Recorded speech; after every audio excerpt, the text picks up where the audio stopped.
Hi guys! Welcome to our YouTube food vlog. Now let's start making on how to make the Choco Cassava cake. For the ingredients, we need 3 medium eggs,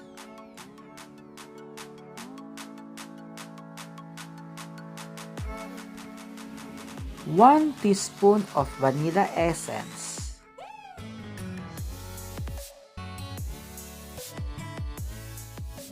5 tablespoons of white sugar,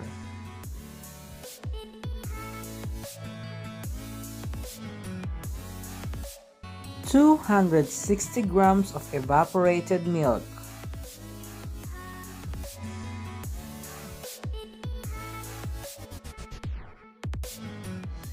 60 grams of cocoa powder,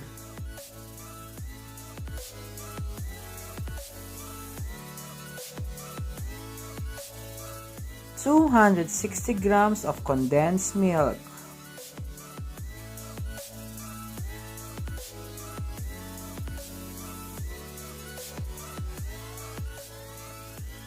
360 grams of coconut milk,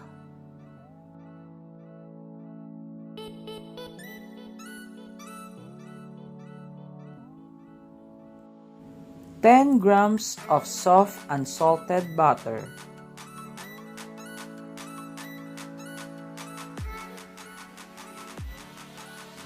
1 cup of designated or shredded coconut,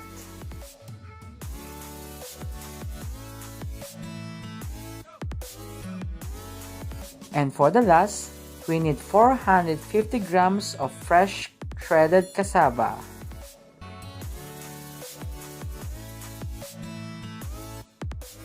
Now let's proceed to the procedure on how to make the easy and delicious Choco Cassava cake. For the first step, mix the evaporated milk and the coconut milk.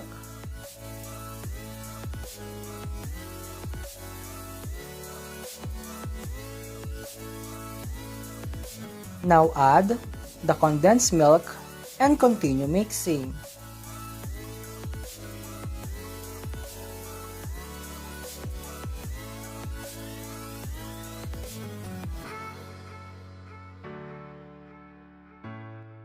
Now add the vanilla essence and give a quick mix.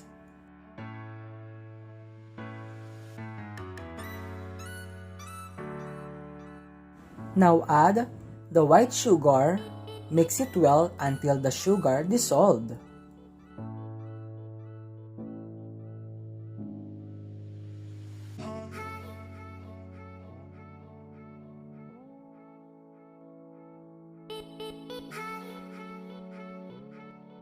Now add the 3 medium eggs, mix it well for 5 minutes until become a creamy mixture.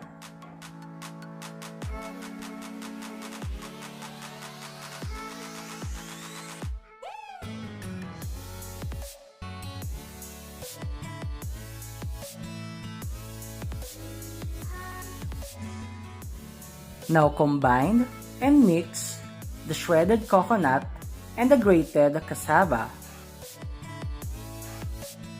Mix it well and set aside.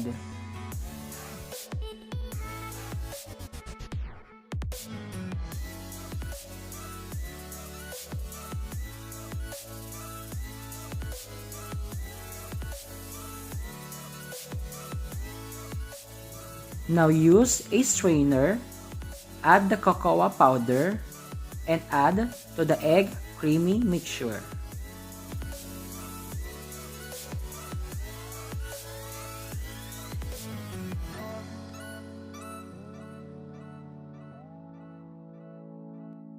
Now mix it well until the cocoa powder mix and combine to the creamy mixture.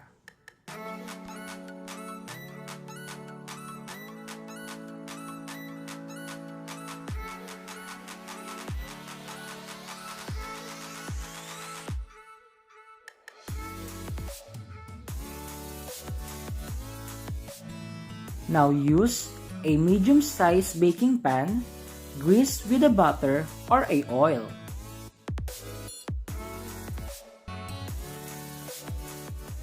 Now add and transfer the dry ingredients, the coconut and the cassava to the baking pan, mix it and spread it evenly. Now pour the chocolate cream mixture to the baking pan with the dry ingredients and mix it well.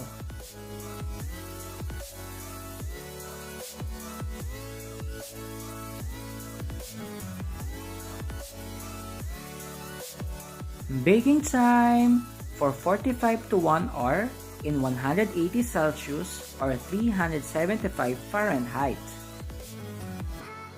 While we are waiting, let's proceed to the custard toppings for our chocolate cassava cake.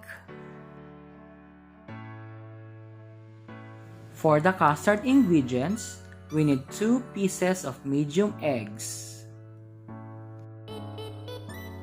2 tablespoons of all-purpose flour,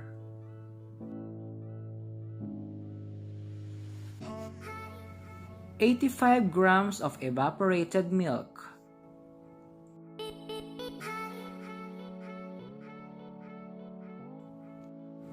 85 grams of coconut milk,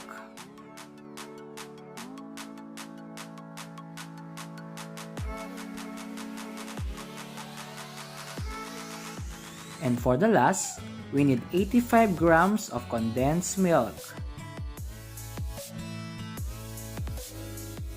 Now let's proceed to the procedure for our custard toppings. For the first step, in a clean bowl, add all ingredients: evaporated milk, the coconut milk, and the condensed milk. For our eggs, separate the yellow yolk to the white egg and add the yolk to the mixture.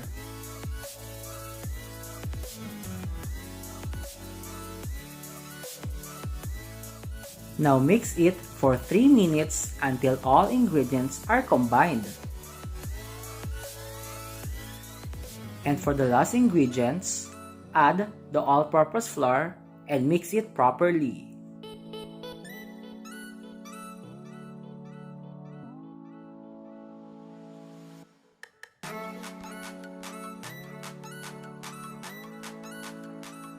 After baking our cassava cake, use a toothpick to check the inside of our cassava cake if it's already cooked.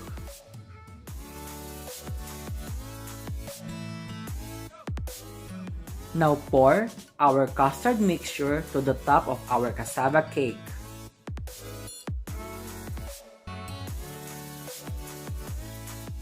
Now bake it again for 18 to 25 minutes in 180 Celsius until the custard become a golden brown. A few moments later. And this is our delicious and easy, yummy, creamy chocolate cassava cake. Serve it with a smile and enjoy eating with your family and with your friends. If you want more videos, don't forget to subscribe, like, share these videos, and hit the bell button for you to be notified by the YouTube for our upcoming videos here in our Dave and Val Baba Food Vlog YouTube channel. Thank you for watching and God bless. Love, love, love!